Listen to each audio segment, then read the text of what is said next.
Assalamualaikum warahmatullahi wabarakatuh dan salam sejahtera untuk kita semua.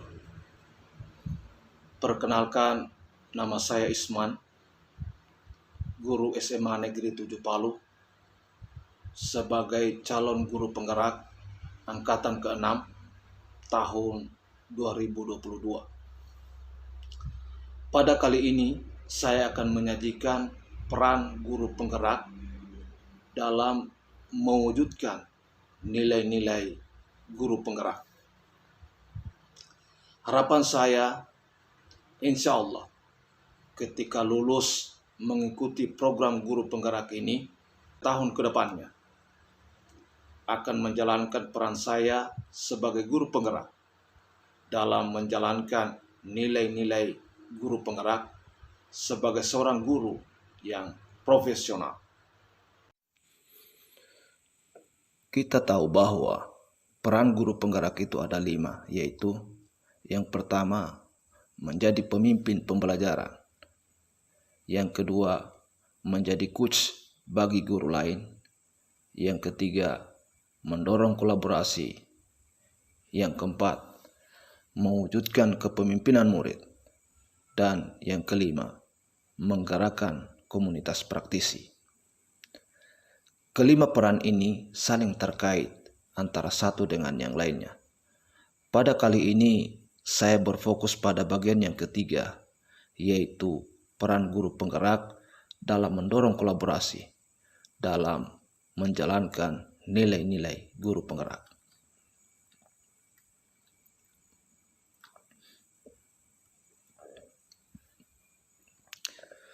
Ada 5 nilai-nilai yang harus ditanamkan dalam diri seorang guru penggerak, yaitu yang pertama, berpihak pada murid. Yang kedua, mandiri. Yang ketiga, reflektif. Yang keempat, kolaboratif. Dan yang kelima, inovatif. Peran saya sebagai guru penggerak dalam mendorong kolaborasi tahun-tahun ke depannya dalam mewujudkan nilai-nilai tersebut, yaitu yang pertama, yaitu nilai yang berpihak pada murid. Hal yang saya lakukan yaitu membuat kesepakatan kelas. Sebelum masuk di dalam kelas, terlebih dahulu saya membuat dan menyiapkan kesepakatan kelas. Kesepakatan kelas ini dibuat dan dirancang setiap pertemuan. Kesepakatan kelas diperlihatkan pada murid sebelum pembelajaran dimulai. Contoh dari kesepakatan kelas itu, misalnya pada proses pembelajaran, murid tidak boleh menggunakan HP, menghargai pendapat dari teman atau kelompok lain, dan lain-lain. Salah satu murid diberikan kesempatan tampil ke depan untuk membacakan beberapa kesepakatan kelas. Kemudian diberikan kesempatan kepada seluruh murid lain untuk menanggapi setiap kesepakatan tersebut. Kesepakatan ini bisa berubah tergantung dari kesepakatan bersama atau keputusan bersama di dalam kelas. Pembuatan kesepakatan kelas bertujuan untuk membuat murid bebas tanpa ikatan dalam proses pembelajaran untuk mencapai tujuan pembelajaran yang diharapkan.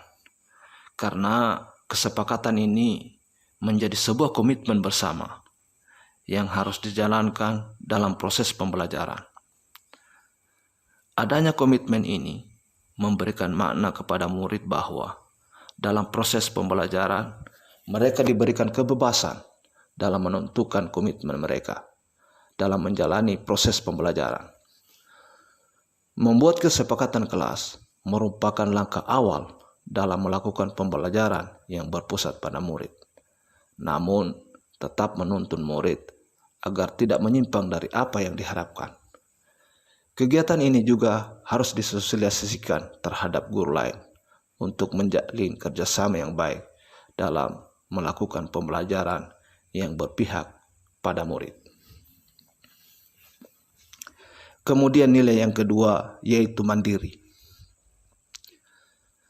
Peran saya sebagai guru penggerak dalam mendorong kolaborasi dalam menjalankan nilai mandiri yaitu belajar mandiri. Setiap saat, setiap waktu belajar secara mandiri tentang metode dan strategi pembelajaran yang baik berdasarkan keinginan pribadi tanpa ada intervensi dari orang lain. Misalnya pembuatan RPP. Pembuatan RPP ini dilakukan setiap awal semester. Dalam RPP memuat metode dan strategi pembelajaran yang baik dalam kegiatan pembelajaran.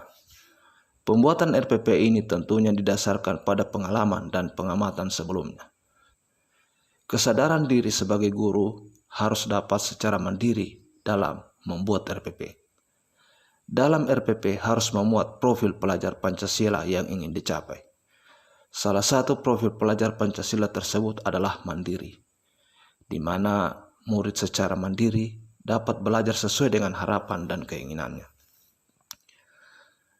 Murid diberikan sebuah tantangan yang dapat menimbulkan kemandiriannya.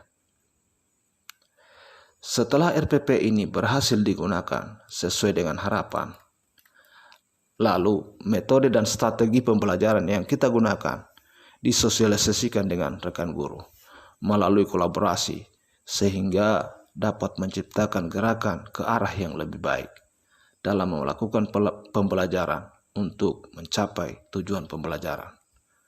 Sebaliknya,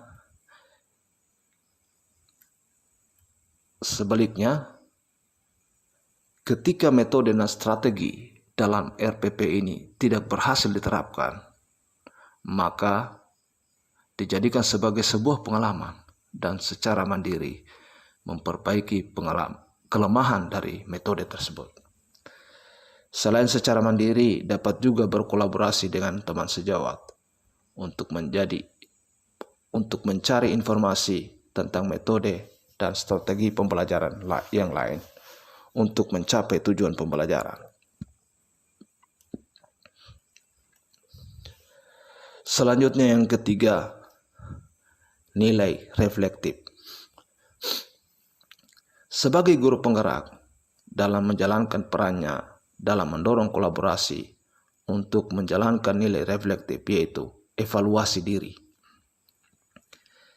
Evaluasi diri yang dilakukan khususnya evaluasi diri dalam proses pembelajaran. Proses evaluasi diri ini dilakukan melalui murid dan melalui teman sejawat. Dalam proses mengevaluasi diri, langkah yang dilakukan yaitu membuat instrumen yang memuat rubrik berupa kuesioner yang diisi oleh murid maupun guru rekan sejawat. Rubrik ini dirancang dengan baik sehingga dapat memberikan informasi tentang kelebihan dan kekurangan seorang guru dalam melakukan pembelajaran di kelas.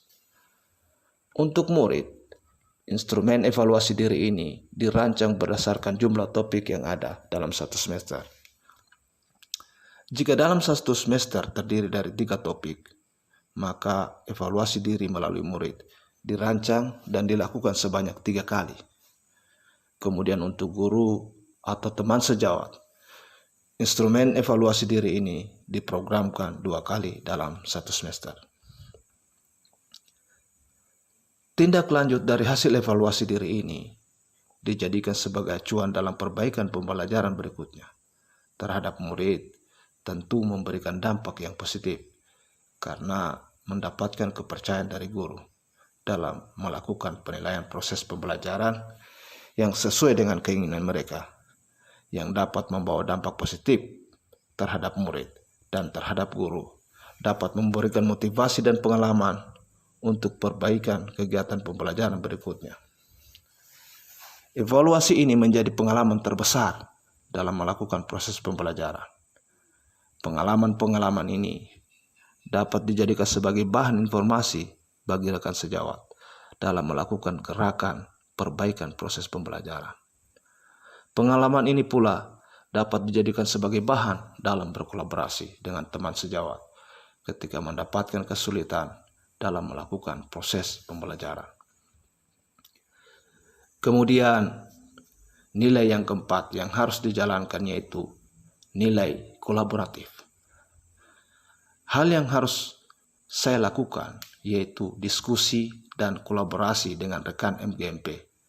Dalam hal ini MGMP Fisika. Kegiatan ini diprogramkan minimal 2 kali dalam 1 semester. Hal-hal yang menjadi bahan diskusi yaitu pembuatan program pembelajaran berupa pembuatan RPP yang pelaksanaan pembelajarannya berpusat pada murid. Diskusi tentang pembuatan asesmen berupa instrumen penilaian, pembuatan soal HOTS, pelaksanaan proyek, rubrik penilaian, serta pembuatan media pembelajaran. Selanjutnya, nilai yang kelima yaitu inovatif. Hal yang saya lakukan dalam mewujudkan nilai inovatif ini yaitu pemberian tugas proyek pada murid. Tugas proyek ini diprogramkan 1 kali dalam 1 semester. Dalam pemberian tugas ini, murid tetap dituntun agar tetap berjalan sesuai dengan harapan. Kegiatan ini dilaksanakan oleh murid melalui kerja kelompok. Pembagian kelompok didasarkan pada jarak tempat tinggal murid yang memudahkan mereka untuk bertemu dalam menyelesaikan proyeknya. Masing-masing kelompok memilih proyek yang akan dilakukan sesuai dengan cakupan materi pada semester itu. Dalam pelaksanaan proyek, setiap kelompok diharapkan mendapatkan produk tertentu sesuai dengan kreativitas dan inovasi mereka masing-masing.